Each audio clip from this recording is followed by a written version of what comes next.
Hay lavadoras de los años 60 que todavía funcionan, neveras de los 70 que siguen enfriando, herramientas de hace 100 años que están en mejor estado que muchas de las que compraste el año pasado. Eso no es casualidad, y tampoco es nostalgia. Es el resultado de una decisión concreta que se tomó en algún momento del siglo XX, una decisión que cambió para siempre la manera en que se fabrican las cosas. Y cuando lleguemos a la mitad de este video, vas a entender que esa decisión no fue un error, fue una estrategia, calculada, documentada y ejecutada con una precisión que resulta difícil de creer cuando la ves escrita. Empecemos por entender cómo se hacían las cosas antes, porque ahí está la raíz de todo. Antes de la Segunda Guerra Mundial, fabricar un objeto bien hecho era una cuestión de reputación directa. El herrero del pueblo, el carpintero, el fabricante de muebles, el sastre, todos vivían en el mismo lugar donde vendían. Si tu producto se rompía rápido, todo el mundo lo sabía. No había forma de esconderse detrás de una marca global o de un servicio de atención al cliente en otro país. Tu nombre estaba en lo que hacías.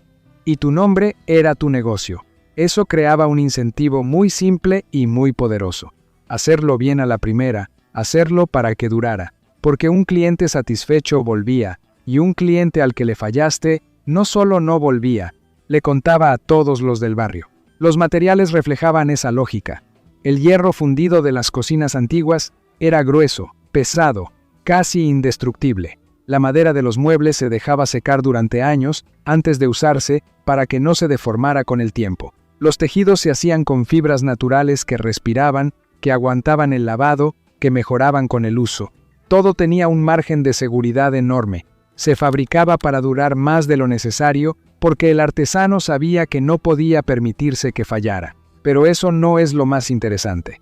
Lo más interesante es cómo pensaban en la reparación. Los objetos de antes estaban diseñados para ser reparados.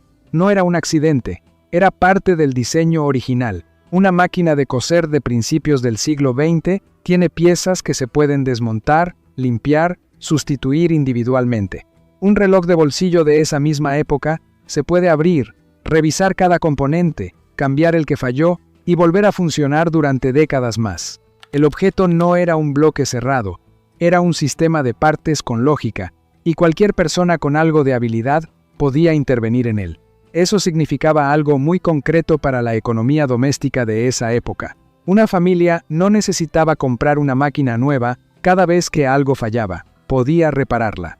Podía prolongar su vida útil indefinidamente con el mantenimiento correcto, y había toda una red de oficios: el relojero, el zapatero remendón, el afilador, el técnico de electrodomésticos, que vivía precisamente de esa lógica. Pero lo que viene ahora es el momento en que todo esto empieza a cambiar.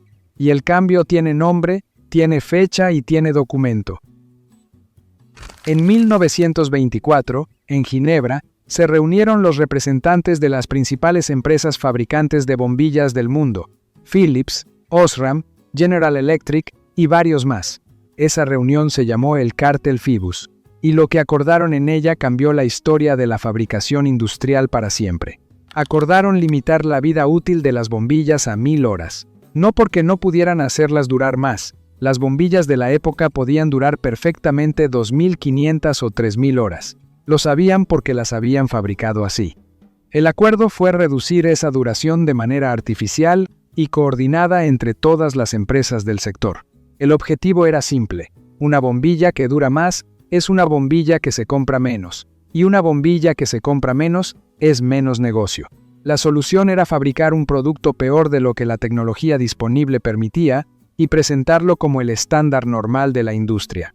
Eso tiene nombre. Se llama obsolescencia programada, y el Cártel Phibus fue su primer gran experimento documentado. El documento existe. Los acuerdos están archivados. No es una teoría, es historia industrial con pruebas escritas. Y aquí es exactamente donde el tono de este video tiene que cambiar. Porque hasta ahora hemos hablado de cómo se hacían las cosas y de cómo empezaron a cambiar. Pero a partir de aquí hay que hablar de lo que eso significa realmente. De cómo ese principio que nació en una reunión de fabricantes de bombillas en 1924 se convirtió en la filosofía de fabricación dominante del mundo entero. Después de la Segunda Guerra Mundial, la economía necesitaba crecer. Las fábricas que habían producido armamento necesitaban reconvertirse y había un problema.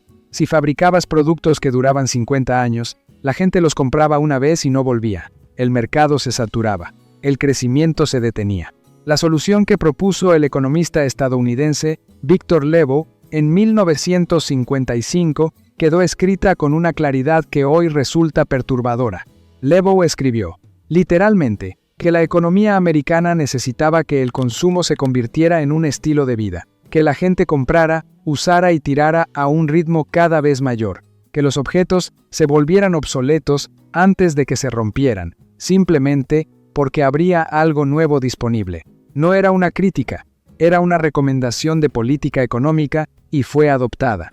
A partir de los años 50 y 60, la obsolescencia programada dejó de ser una práctica de un sector concreto y se convirtió en el modelo de negocio estándar de la industria global, y se refinó de dos maneras distintas. La primera es la obsolescencia técnica, fabricar el objeto con una pieza que falla antes que el resto.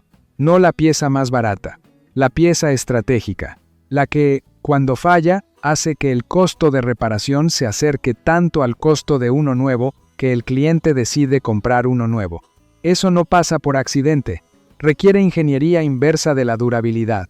Hay ingenieros que trabajan específicamente en calcular cuánto tiene que durar cada componente para que el producto falle en el momento óptimo para la empresa.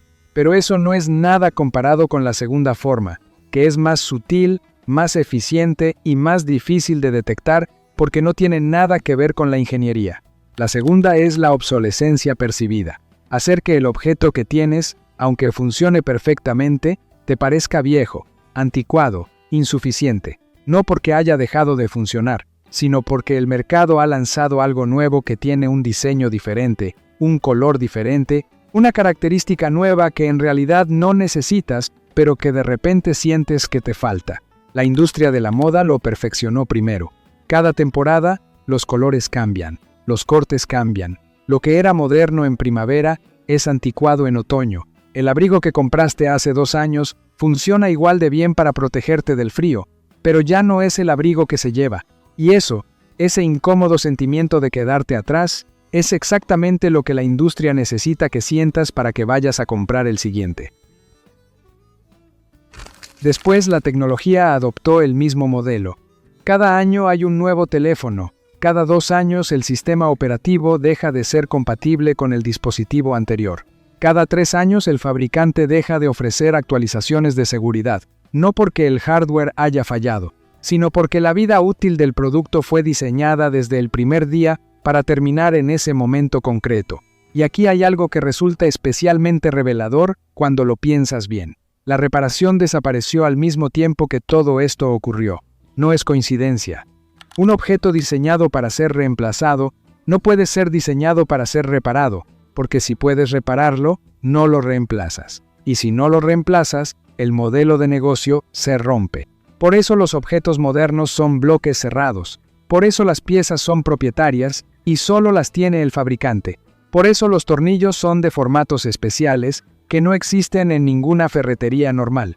Por eso abrir ciertos dispositivos anula automáticamente la garantía. Cada uno de esos elementos no es un descuido de diseño.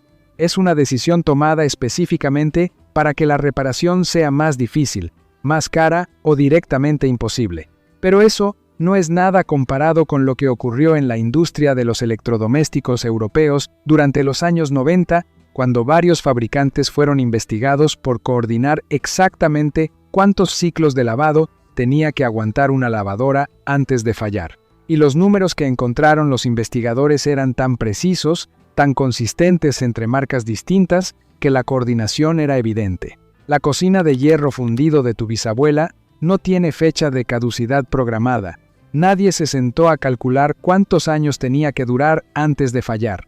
Se fabricó para durar todo lo posible porque ese era el único objetivo que tenía sentido en ese momento. La diferencia entre esa cocina y un electrodoméstico de hoy no es tecnológica.